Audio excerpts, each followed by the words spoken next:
ডিম আর মসুর ডাল দিয়ে বানিয়ে ফেলুন দারুণ স্বাদের অবাক করা রেসিপি। এই রেসিপিটি একবার খেলে মাছ মাংস খাওয়া ভুলে যাবেন, ভাত রুটি সব কিছুর সাথেই কিন্তু দারুণ লাগে রেসিপিটি। তো চলুন রান্নাটা শুরু করা যাক। এখানে দুটো ডিম নিয়েছি, আপনারা ডিমের পরিমাণ বাড়িয়ে দিতে পারেন, ডিম বেশি দিলে বেশি ভালো লাগবে রেসিপিটি। এখানে এক বাটি মসুর ডাল নিয়েছি, মসুর ডালটাও আপনারা বাড়িয়ে কমিয়ে নিতে পারেন আপনাদের পরিমাণ অনুযায়ী। এবারে মসুর ডালগুলো ভালো করে ধুয়ে নেব, ডালে কিন্তু প্রচুর পাউডার মেশানো থাকে, তো সেই জন্য ডালগুলো ভালো করে দেখুন পরিষ্কার করে জল পাল্টে পাল্টে ধুয়ে নিয়েছি।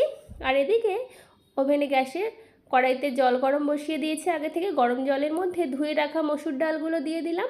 এবারে যে ডালের এই ফেনা, এটা কাটিয়ে ফেলে দিচ্ছি, কারণ এই ফেনাতেই কিন্তু গা ব্যথার প্রবণতা হয়। আর দেখুন বন্ধুরা, ডালটা কিন্তু ভালো মতো ফুটতে শুরু করেছে, ডালটা একটু ভালো করে সেদ্ধ করে নিতে হবে, তাহলে কিন্তু এই রেসিপিটা ভালো লাগবে। তো দেখুন বন্ধুরা, মসুর ডালগুলো আমি ভালো করে সেদ্ধ করে নিয়েছি, নামিয়ে রাখছি। এবারে ডিমগুলো ভেজে নেব, তার জন্য কড়াইতে পরিমাণ মতো সরষের তেল দিলাম। রান্নাটা কিন্তু সরষের তেলেই করব, তাহলে আরও ভালো লাগবে খেতে। তেলটা একটু কড়াইতে ছড়িয়ে দিচ্ছি।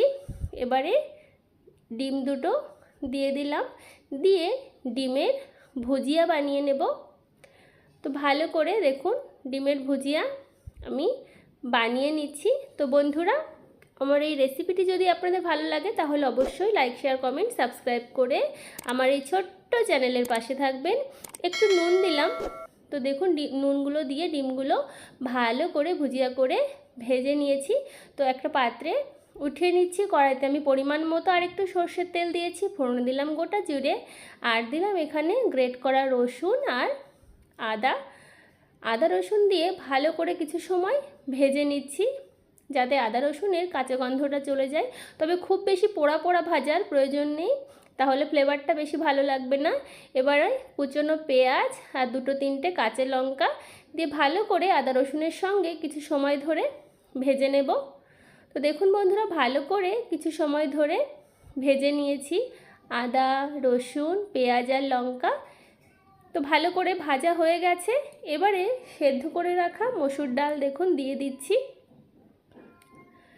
সেদ্ধ করে রাখা মসুর ডাল আমি সবটা দিয়ে দিলাম, দিয়ে ভালো করে এরকম একটু ঘেটে দিচ্ছি, তাহলে ডালটা ভালো মতো একটু ঘাটা ঘাটা হয়ে যাবে, দানা দানা থাকবে না ডালের। তো ভালো করে এরকম করে ঘাটিয়ে নিচ্ছি। আপনারা কিন্তু বাড়িতে অবশ্যই এই রেসিপিটি একবার ট্রাই করবেন, খেতে কিন্তু অসাধারণ লাগে। ভাত রুটি সব কিছুর সঙ্গেই কিন্তু দারুণ লাগে, রান্নাটা কিন্তু চটজলদিও হয়ে যায়। এবারে পরিমাণ মতো জল দিয়ে দিচ্ছি, তবে খুব বেশি জল দেওয়ার দরকার নেই, কারণ এই রেসিপিটি একটু ঘন ঘন হবে, তাহলে কিন্তু খেতে বেশি ভালো লাগবে। তো পরিমাণ মতো জল দিয়ে স্বাদ মতো নুন আর হলুদ গুঁড়ো দিয়ে দিচ্ছি। নুন হলুদ দিয়ে ভালো করে একটু মিশিয়ে নিয়ে ডালটাকে ফুটতে দেব, যতক্ষণ না ডালটা ভালো মতো ফুটছে। তো ডালটা এক সাইডে রেখে এখানে একটা প্যানে কসুরি মেথি আমি একটু ড্রাই রোস্ট করে নিচ্ছি, তাহলে কসুরি মেথির ফ্লেভারটা দারুণ লাগে। আর এই রেসিপিতে কসুরি মেথি দিলে কিন্তু ফ্লেভারটা ভীষণ ভালো লাগে। তো দেখুন ডালের কালারটা কত সুন্দর এসেছে না বন্ধুরা, খেতে কিন্তু ততটাই সুস্বাদু হয়। আপনারা অবশ্যই ট্রাই করবেন, ট্রাই করার অনুরোধ রইল। এবারে ভেজে রাখা ডিমের ভুজিয়াগুলো দিয়ে ভালো করে আমি একটু মিশিয়ে দিচ্ছি। ডাল রান্নাটা কিন্তু অলমোস্ট হয়ে এসেছে, আপনারা এটাকে মসুর ডালের তড়কাও বলতে পারেন। এবারে ড্রাই রোস্ট করা কসুরি মেথি হাতে একটু ঘষে দেখুন দিয়ে দিচ্ছি। এই কসুরি মেথি দিলে কিন্তু ডালের ফ্লেভারটা একদম চেঞ্জ হয়ে যাবে, খেতে ভীষণ ভালো লাগবে। আমার যখন চটজলদি রান্না করার কিছু থাকে না সকালে রুটির সঙ্গে, তখন কিন্তু মাঝে মধ্যেই কিন্তু আমি এই রেসিপিটা করি, খেতে ভীষণ ভালো লাগে। একঘেয়েমি অন্য কোনো ডালের রেসিপির থেকে একদম আলাদা একটি রেসিপি, অন্য রকমের রেসিপি। আপনাদের কিন্তু ট্রাই করার অনুরোধ রইল বাড়িতে। ডাল রান্নাটা কিন্তু অলমোস্ট হয়ে এসেছে। আপনারা যদি মনে করেন একটু বাটার দেবেন, দিতে পারেন, তবে আমি দিইনি। দেখুন ডালটা কতটা লোভনীয় হয়েছে। যারা ডাল খেতে পছন্দ করেন না, এরকমভাবে একবার ডাল বানিয়ে খেতে পারেন। তো আমার মসুর ডালের তড়কা অলমোস্ট ডান, গরম গরম ভাত রুটির সঙ্গে পরিবেশনের জন্য প্রস্তুত হয়ে গেছে।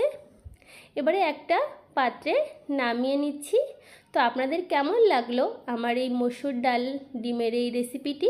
যদি ভালো লাগে তাহলে অবশ্যই লাইক, শেয়ার, কমেন্ট, সাবস্ক্রাইব করে আমার এই ছোট্ট চ্যানেলের পাশে থাকবেন।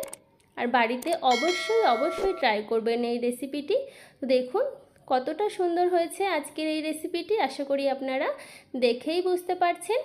তো বন্ধুরা, আপনারা সকলে এই গরমে খুব ভালো থাকবেন, সাবধানে থাকবেন। দেখা হবে অন্য কোনো রেসিপিতে। আজ তবে আসি বন্ধুরা, ধন্যবাদ।